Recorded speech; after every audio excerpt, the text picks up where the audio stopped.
Nasaan kayo nung kailangan kita? Bawat gabi tanong ko sa mga bituin, habang ang ibang batay may yakap ng ama. Ako'y natutong umiyak nang walang nakakarinig.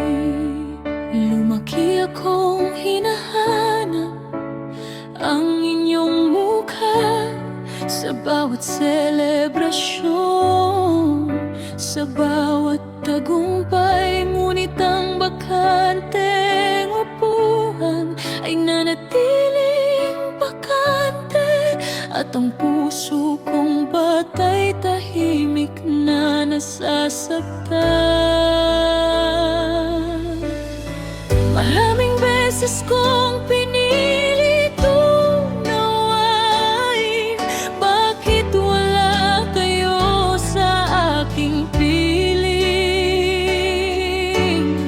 Ano bang kulang sa isang batang tulad ko?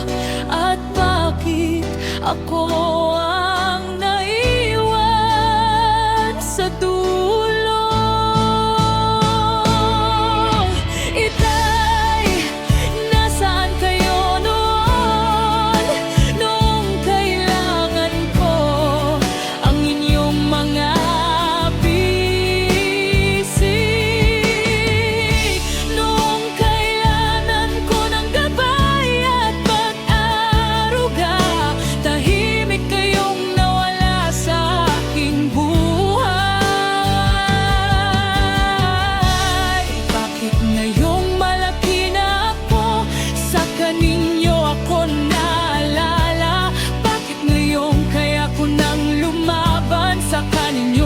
Maging bahagi ng aking daan, masakit man sabihin, ngunit lumaki akong walang ama. Natuto akong bumangon sa sariling paa, habang tahimik kong tinatanggap ang aking kapalaran.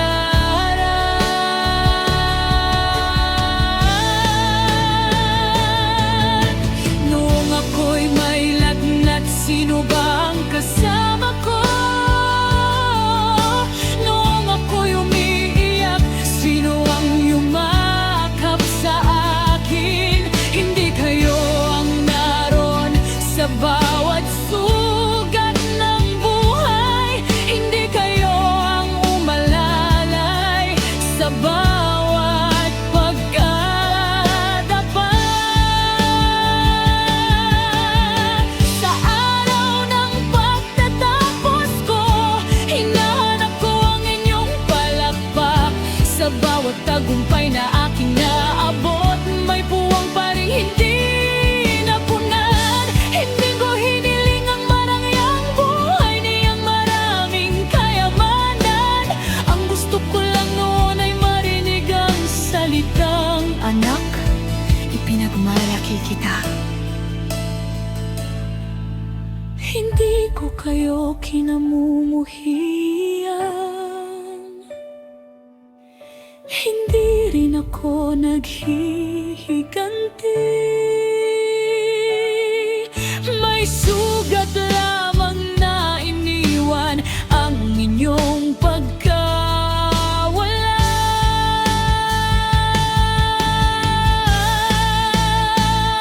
At may mga luhang hanggang ngayon ay hindi pa rin natutuyon.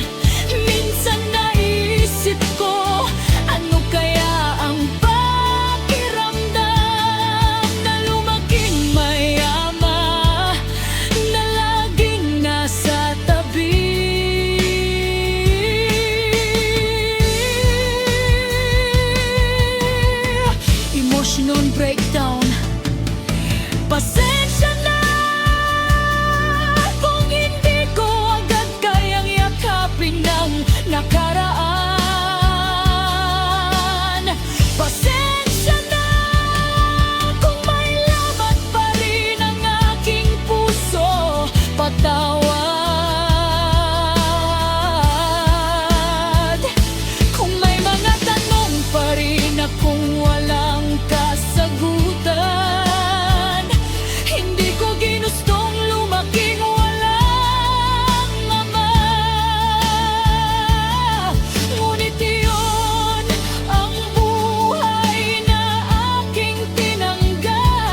sandalan, kundi ang sarili ko at ang Diyos na hindi kailanman nang iiwan.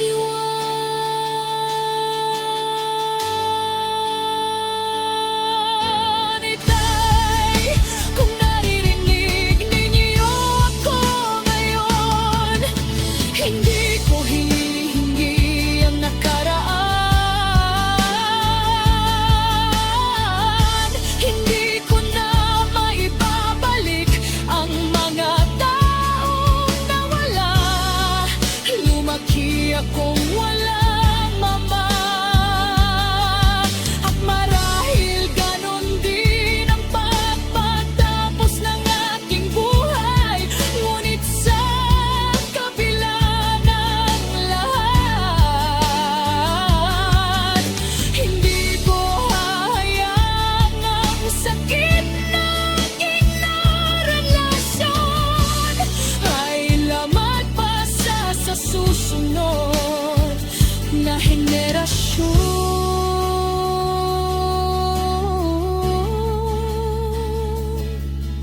Kung ako'y magiging mama balang araw, pipiliin kong manatili, pipiliin kong magmahal, pipiliin kong huwag ipaulit ang sakit na aking pinagdaan.